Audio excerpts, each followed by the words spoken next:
Hi everyone, today we're going to start talking about the Industrial Revolution. So the second half of this unit, Unit 5, is about the Industrial Revolution and its impacts throughout the world, whereas the first half was about actual political revolutions.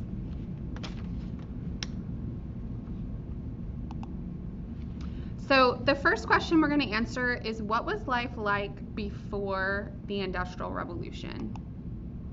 So life, and we're talking at this point today mostly about Europe, was agricultural. So most people were engaged in farming. It was rural. Most people lived in a rural area, and the majority of people did not live in cities. And products were produced through what's called cottage industries. So a cottage industry is what you see here in this picture. And here, the product that people are making is cloth. So rather than being made in a factory, like cloth is made today, it was made in a home. So a cottage industry gets its name because the cottage is like a house. So here we have two women. This woman is spinning into thread. This woman is working on that process too. She's probably spinning wool from a sheep into thread. And then the man here is operating a loom to weave the threads into cloth like you see here. So life was primarily agricultural, people lived in rural areas, and things were made through the cottage industry process rather than through factories.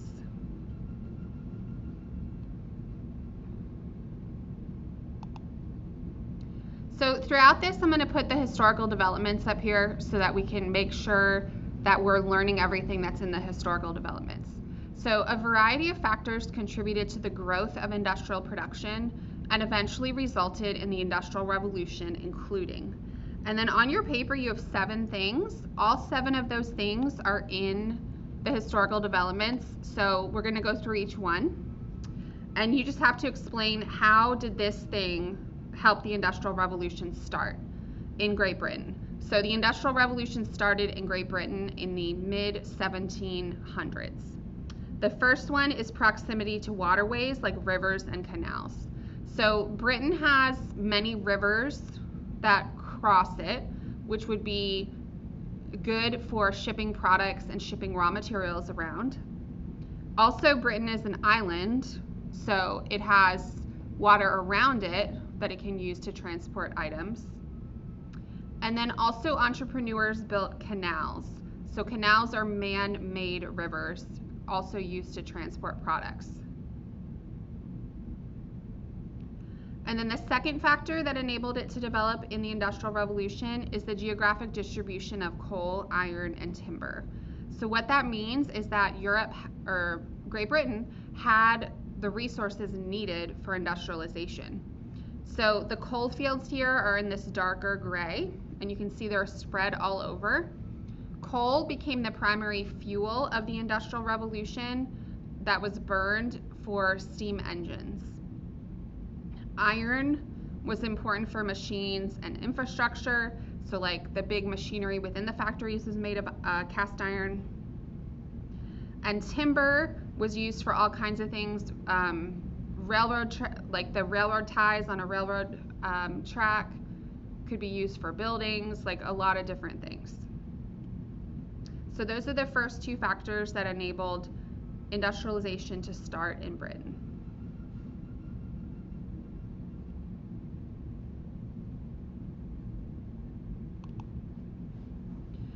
The next one is urbanization.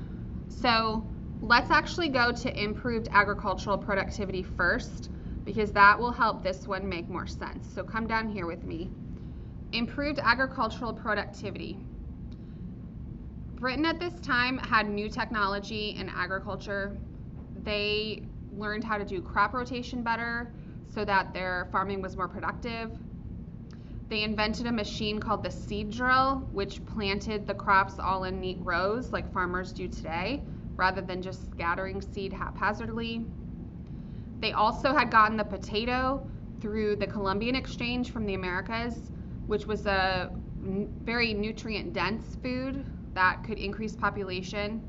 And so all of these things expanded the food supply in Europe, and they made farming more productive, meaning the same amount of land could grow more food than ever before. So then if we go to urbanization, because of increased agricultural productivity, not as many people were needed to farm, and people moved to cities looking for jobs. So these technologies here made it so that you could grow more food than ever on the same amount of land. And that just meant that we didn't need as many people being farmers. Or another way to say it is, it became harder to make a living as a farmer because there was such a huge increase in the food supply. Like, you're not maybe able to sell your food for as much due to supply and demand. And so when people couldn't make a living farming, they moved to cities, and we have urbanization. These are going to be the people that become the factory workers. So in Britain, these were centered in different cities, became like factory cities. Manchester and Liverpool are two examples in Britain that became major cities with lots and lots of factories and lots of workers. The next one is legal protection of private property. So that just means that in Britain in particular, they already had laws that protected business. So they already had laws that protected business. So Britain's parliament passed laws protecting the profits of business owners, and many other nations at the time didn't yet have these same protections. So one way to think about that is that if you're going to start a business, you need to have a motivation, like you want to make money, right? But if your government or your economy is set up in such a way where you're not able to keep that money, or like there's just not laws in place that are friendly to businesses, you might not have as much of an incentive to want to do that. But Britain already had laws protecting businesses. Another important factor why the Industrial Revolution started in Britain was Britain had access to foreign resources. So Britain had many overseas colonies by this point where it could take raw materials from those colonies to use in its factories. A really good example is India, which grew a lot of cotton. And the British would take the raw cotton from India, sail it back to Britain, and then turn it into textiles or cloth within British factories. The last factor is accumulation of capital. British entrepreneurs had the ability to save money or capital to be used to start businesses. Many people had become wealthy through the transatlantic trade or investment in colonies. So all that means is we have people in Britain who have enough money to start businesses. And these tend to be the people that become the middle class. So these people that start businesses are called entrepreneurs. An entrepreneur is somebody who is willing to take a risk to start a business because, I mean, a business could do well or it could totally fail. And in Britain, we had entrepreneurs that had enough money to actually start businesses. All right, so all of those reasons help explain why the Industrial Revolution started in Great Britain in the 1700s.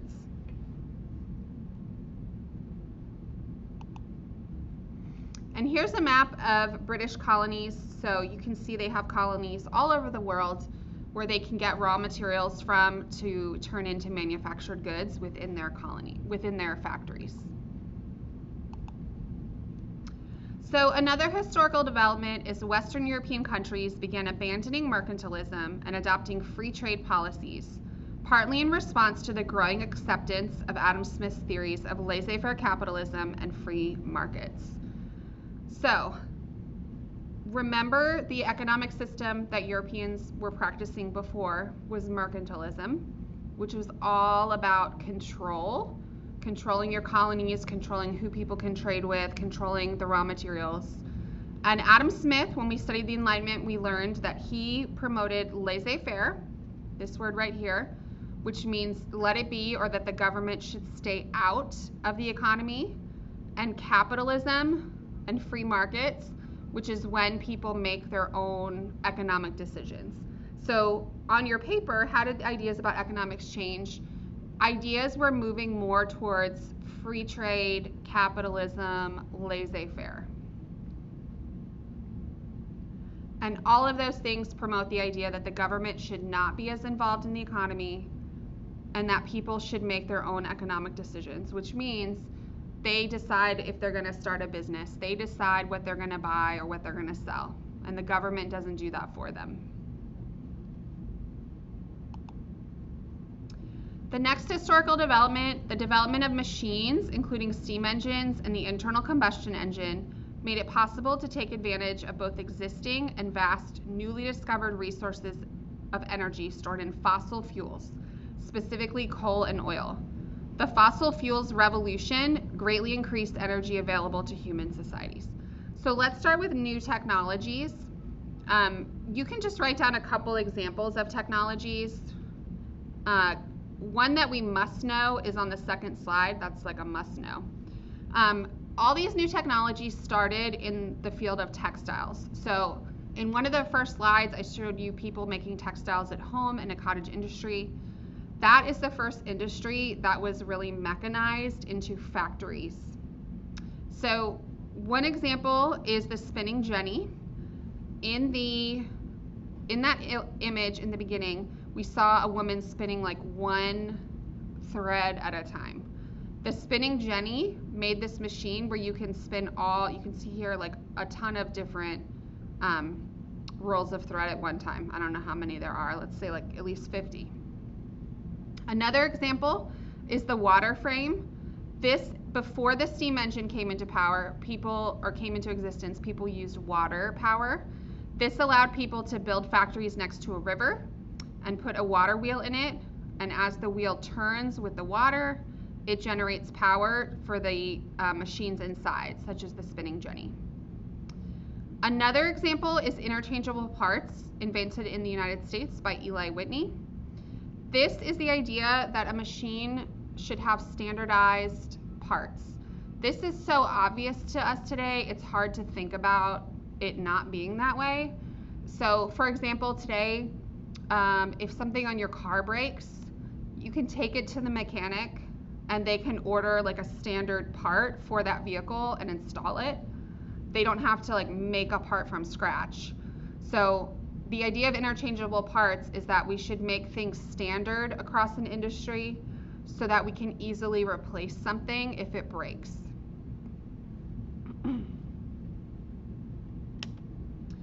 The steam engine is the #1 most important invention of the Industrial Revolution. So first they started with water power, but the steam engine is where things really took off.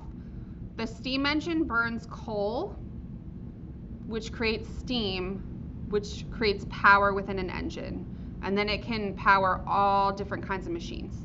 So the steam engine allowed you to locate a factory anywhere, not just by a river. If you can burn coal, you can have the steam engine and you can power things. This is the first time in human history that we started using fossil fuels. So you see it calls it a fossil fuels revolution, greatly increased the energy available to humans. So this beginning of starting using fossil fuels, coal and oil. Now, I mean, of course today we know that like not all of that is good. We know about negative environmental effects.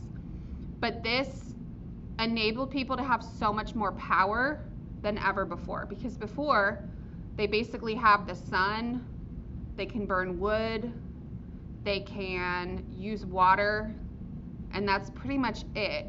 This enables you to have much more powerful sources of fuel. And then lastly, the assembly line by Henry Ford, who's also an American. This means an assembly line, and it started with cars, because it's Ford. So rather than one worker assemble the car from start to finish, if you make an assembly line, each worker does one specific small part of the vehicle and then it gets passed to the next person. So this causes labor to become very specialized. Workers often did the same small task all day rather than assembling a complete product. The advantage of this is that you as the worker are going to become very good at that one task that you do, and so you're going to be able to do it well and do it quickly and efficiently, and we're going to be able to make a lot more products using the assembly line process than if we made them from start to finish each person.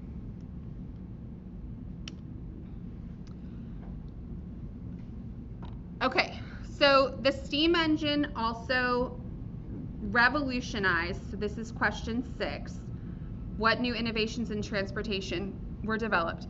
The steam engine revolutionized transportation. The two main examples are railroads and then steamships. So they burned coal as fuel and were able to travel quicker and into new places than previous methods. So ships with sails are dependent on the wind. What if there is no wind? What if the wind is going the wrong direction? Steamships can travel wherever they want to go. Up a river, they can travel against the wind. And railroads, can travel most places in the world as well once you lay the track. So a steam engine like this burns coal. So behind the engine, there would be like a car full of coal, and throughout the journey, there's workers who are shoveling coal into a fire to fuel the steam engine. The same thing on steamships. So I don't know if anybody's seen the movie Titanic or anything about the Titanic, but that's how it was powered. In the very bottom of these ships is a huge amount of coal, and there's people who work down there shoveling that coal into a furnace to power those ships. And that's why they're emitting like all this smoke out of them. Okay, the last major topic that we're going to talk about today is the factory system. So we're going to do questions 7 and 8. The development of the factory system concentrated production in a single location and led to an increasing degree of specialization of labor. So let's talk about this because this is revolutionary and we really need to understand why. Think about if you were a farmer in a rural area in the 1700s or earlier.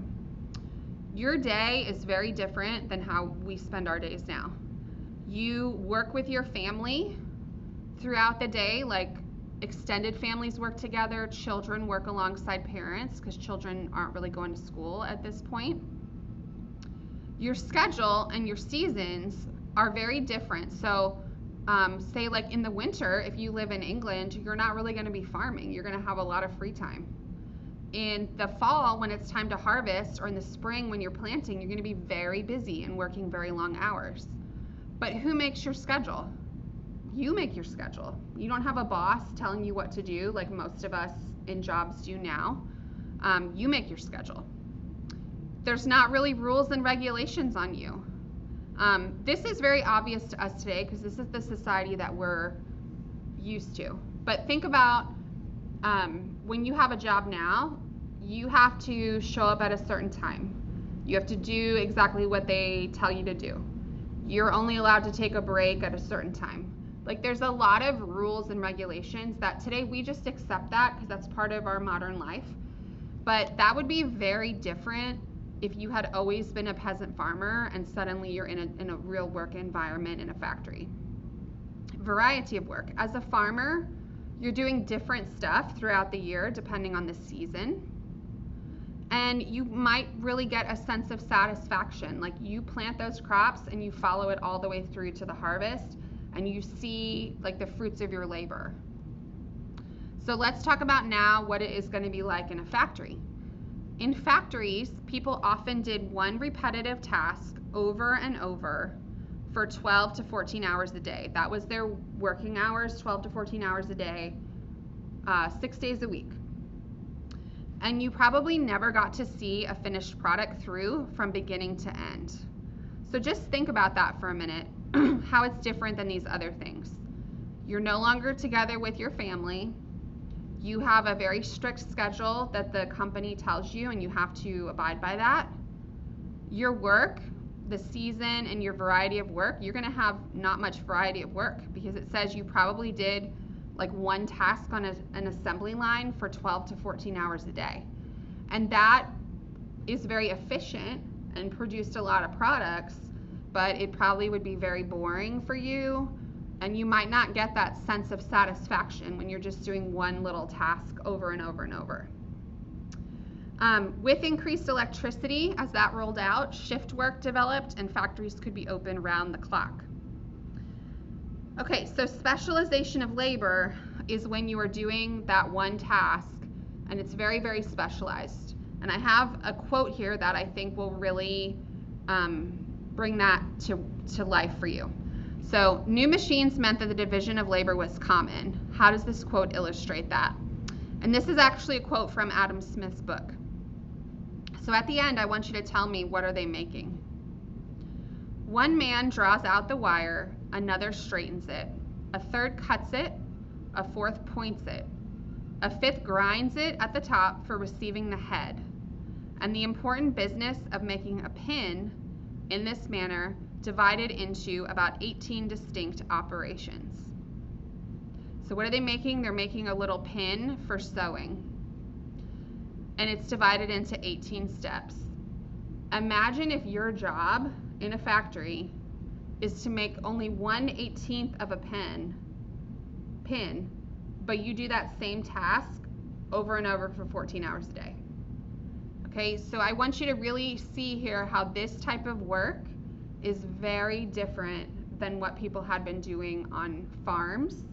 And it is a revolution. It is a dramatic change in human life to go from a farming society to a society like this. Okay, so why did factories lead to specialization of labor? You can just explain something about how workers did one specific task on an assembly line, repeated over and over, which was good for production, like you're going to get a lot more products that way, but you can record some of the maybe negatives about that for people. So that's where we're going to stop for today, and we'll finish the rest of the notes another day, and you're going to move on to Industrial Revolution sources.